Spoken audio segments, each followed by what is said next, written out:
حضرت لقمان سیاہ فام تھے۔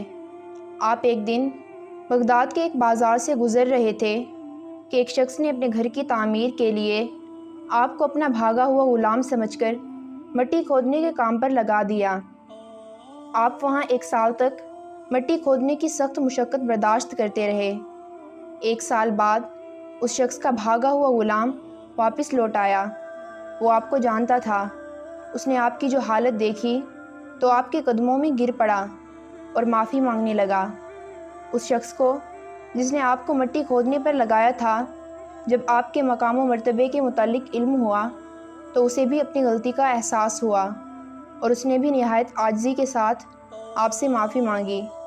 آپ نے فرمایا کہ جو ہونا تھا وہ تو ہو چکا، میں اس کام میں بھی گھاٹے میں نہیں رہا، اور میں نے دانائی کی ایک بہت قیمتی بات یہاں سے سیکھی، اور وہ یہ کہ اپنے سے کم کو کبھی کسی مصیبت میں مبتلا نہیں کرنا چاہیے۔ میرا بھی ایک غلام ہے جس سے میں ہر قسم کے کام لیتا تھا، لیکن اس مشقت کو اٹھانے کے بعد مجھے معلوم ہو گیا کہ اس قسم کے کاموں سے کس قدر روحانی اور جسمانی تکلیف ہوئی ہے۔ اب میں بھی اپنے غلام سے ہرگز ایسے کام نہ لوں گا جس سے اسے روحانی اور جسمانی تکلیف اٹھانی پڑے۔ رحم دلی اور خدا ترسی ایسے اوصاف ہیں جن کی بدولت انسان بلند مرتبے کو پا سکتا ہے۔ جب تک کوئی شخص تکلیف میں مبتلا نہ ہو، وہ کسی دوسرے کی تکلیف کو نہیں سمجھ سکتا۔